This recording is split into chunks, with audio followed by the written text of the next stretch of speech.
오늘 주신 하나님의 말씀은 고린도후서 13장 1절에서부터 13절까지 말씀입니다. 제가 8절에서부터 10절까지 읽도록 하겠습니다. 우리는 진리를 거슬러 아무것도 할 수 없고 오직 진리를 위할 뿐이니 우리가 약할 때에 너희가 강한 것을 기뻐하고 또 이것을 위하여 구하니 곧 너희가 온전하게 되는 것이라.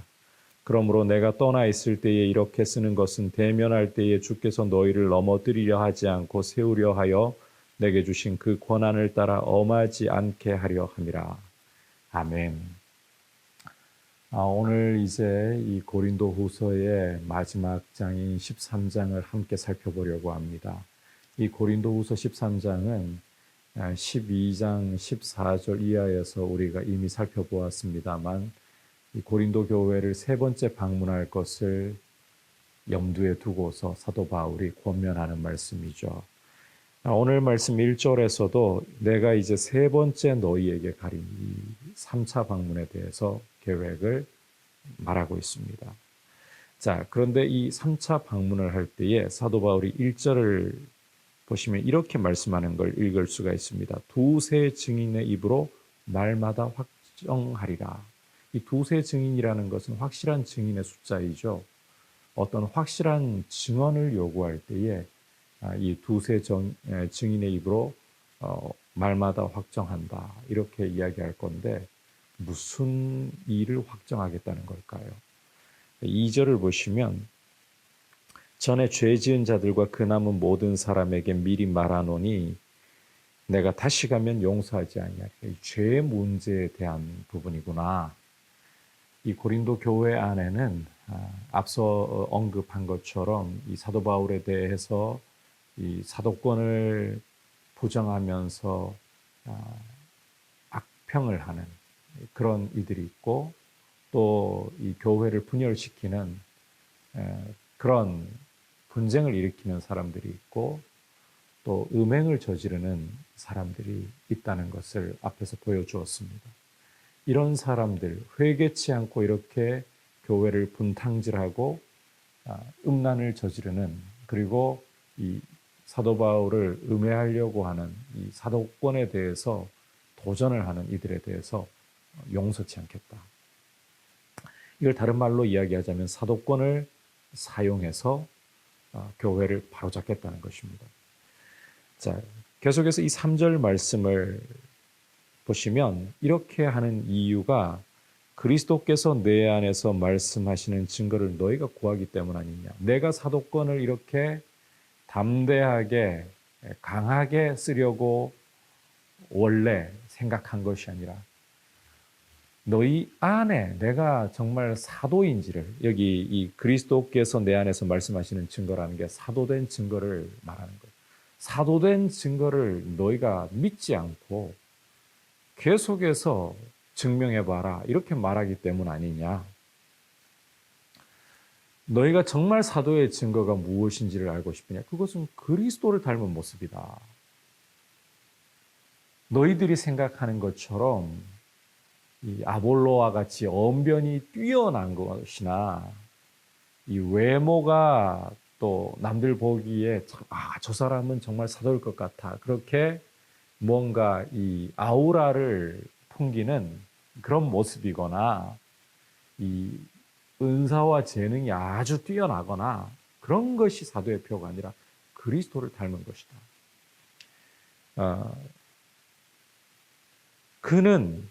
그리스도께서는 3절 후반에 너희에게 대하여 약하지 않고 도리어 너희 안에서 강하시니라.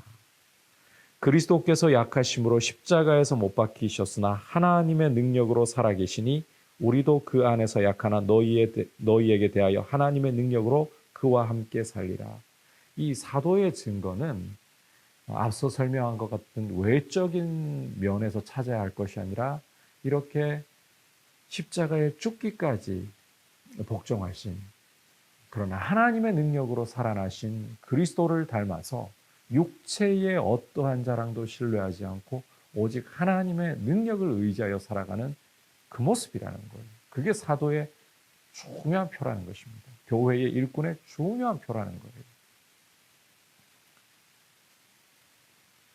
이런 증거를 우리가 가지고 있는데 이것이 사도의 표인데 너희가 하도 사도가 많으니 사도권에 대해서 의심하고 반박하고 그래서 이제는 세 번째 방문할 때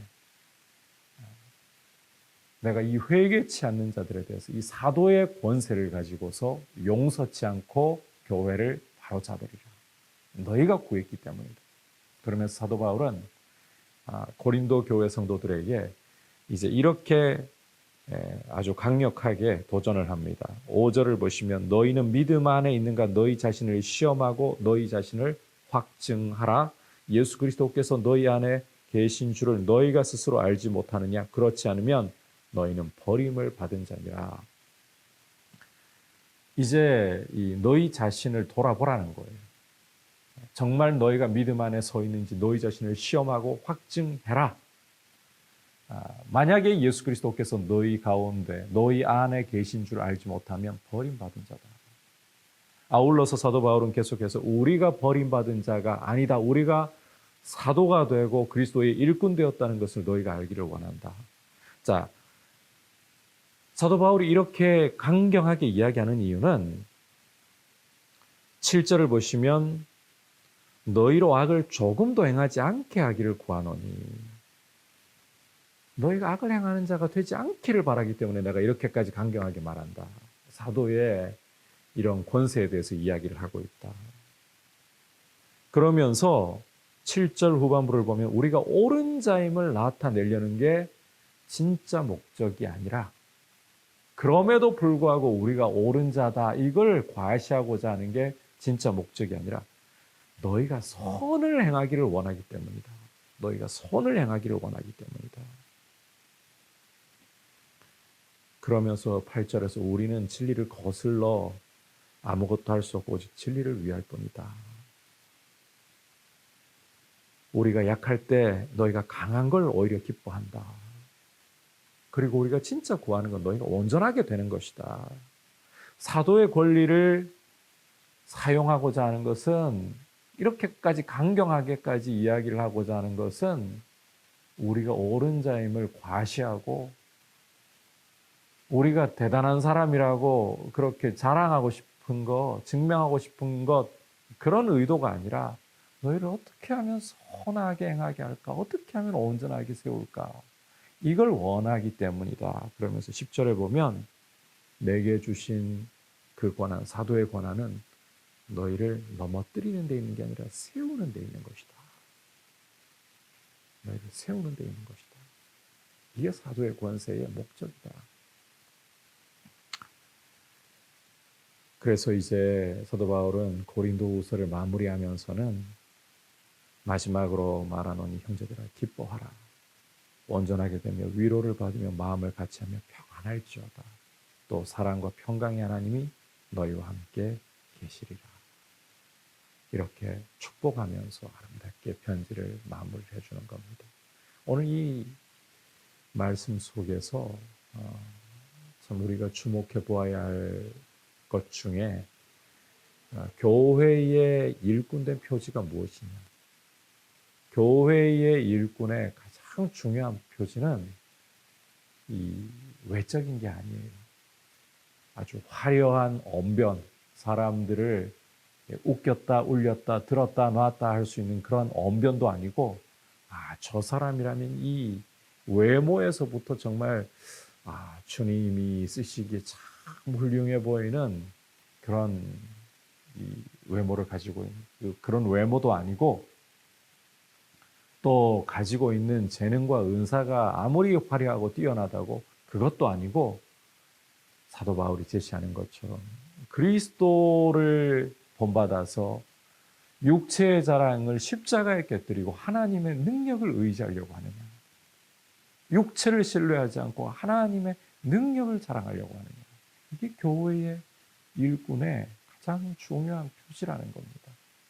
그리고 자신을 옳은 자로 보이는데 목숨 걸려고 하는 것이 아니라 성도를 세우려고 하는, 선을 행하게 하고 그리스도 안에서 온전하게 세우려고 하는, 이게 교회 일꾼의 표지라는 거예요. 자신의 인기에 대해서, 경제적인 이익에 대해서, 힘에 대해서 채우려 하는 그런 모습이 아니라 어떻게 하면 성도를 세울까? 사람을 보고 사람을 그리스도 안에서 믿음으로 세우려고 하는, 이게 일꾼의 표지라는 거죠. 여러분, 우리가 이런 믿음을 가진, 다시 한번 강조하자면 우리 육체를 신뢰하지 않고 오직 하나님의 능력을 의지하려고 하는 십자가의 정신을 가진 성도가 되기를 원하고, 또 사람을 볼 줄 아는, 어떻게 하면 내 옆에 있는 형제, 우리 공동체 안에 있는 형제와 자매들이 믿음으로 서고 선을 행하고 온전케 될 수 있을까? 이걸 보는 성도가 되려고 하는 게 참 중요합니다. 이런 사람을 하나님은 교회의 일꾼으로 귀하게 사용하실 수 있고, 또 교회의 일꾼은 이와 같은 표지를 가진 사람이어야 한다. 그럴 때 교회가 아름답게 이 믿음 안에서 자라나면서 하나를 이루는 그런 귀한 공동체가 되어갈 수 있는 겁니다. 그리고 결국 공동체를 바라볼 때 사도 바울이 아무리 이 고린도 교회를 보면서 참 품어주고 때로는 강하게 책망하고 때로는 비꼬는 듯한 말투를 가지고서 이들의 마음을 뒤흔들어 놓는 이런 모든 과정들이 있다 해도 결국은 사람을 세우고 교회를 세우려고 하는 것이기 때문에 이 마무리를 보면 너무 사랑한다는 것이 드러나잖아요. 형제들아, 결국 너희는 내 형제들 아닌가? 기뻐하라. 온전케 되며 위로를 받고 마음을 같이하고 평안할지어다. 무엇보다 사랑과 평강의 하나님이 너희와 함께 계시리라. 그리고 13절에서 보듯이 이 축도이죠. 목회자들이 하는 축도의 내용이죠. 주 예수 그리스도의 은혜와 하나님의 사랑과 성령의 교통하심이 너희 머리와 함께 있을지어다. 이렇게 교회를 사랑하는 것이 바로 일꾼의 표지여야 한다. 이런 성도가 될 때 하나님 참 기뻐하시고 이런 사람을 일꾼으로 세우십니다. 이런 모습으로 우리가 함께 자라고 교회를 참으로 사랑하는 귀한 성도의 모습이 될 수 있기를 축복합니다. 이제 함께 말씀을 생각하면서 기도하기를 원합니다. 이 시간 함께 기도할 때에 주님이 십자가에 자신을 깨뜨리시고 하나님의 능력으로 살아나신 것을 본받아 나의 육체의 자랑을 십자가에 깨뜨리고 하나님의 능력만을 의지하는 믿음을 가진 성도가 되게 하여 주시고, 사람을 볼 줄 알게 해주시고, 무엇보다 사람을 믿음 안에서 온전케 하는 일에 마음을 쏟을 수 있도록 그렇게 내 자신이 자라가게 하옵소서. 아울러서 그렇게 서로를 돌아보는 공동체가 되게 해달라고 기도하시고, 코로나 바이러스가 잘 제어되고 또 우리 자녀들 가운데 이제 수능을 앞에 두고 있는 수험생들에게 주님 믿음을 무엇보다 주셔서 하나님을 경외하는 하나님의 사람들이 되고, 지혜와 또 무엇보다 끝까지 최선을 다할 수 있는 용기와 건강을 달라고 같이 합시면서 기도하겠습니다. 하나님 아버지, 감사를 드립니다. 오늘 말씀을 통해서 예수 그리스도를 본받아서 육체의 자랑에 대해서는 십자가에 깨어지고 오직 하나님의 능력만을 의지하고 자랑하는 것이 일꾼의 표지라는 것을 보았습니다. 사람을 그리스도 안에서 믿음으로 온전케 세우고자 하는 것이 일꾼의 표지라는 것을 보았습니다. 저희가 이렇게 사도 바울처럼 주님을 본받아서 우리 자신의 육체를 신뢰하지 않고 오직 하나님의 능력만 자랑할 수 있게 하여 주시옵소서.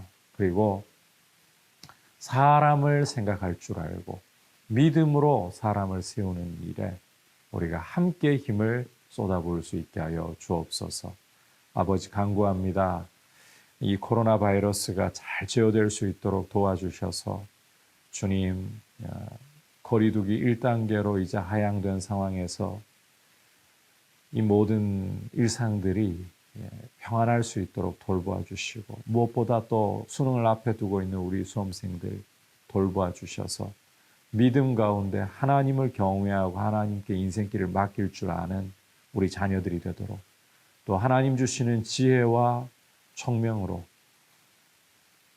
용기와 또 건강으로 끝까지 최선을 다할 수 있도록, 손이 수고한 대로 열매를 거둘 수 있도록 은혜를 주시옵소서. 예수님의 이름으로 기도드립니다. 아멘.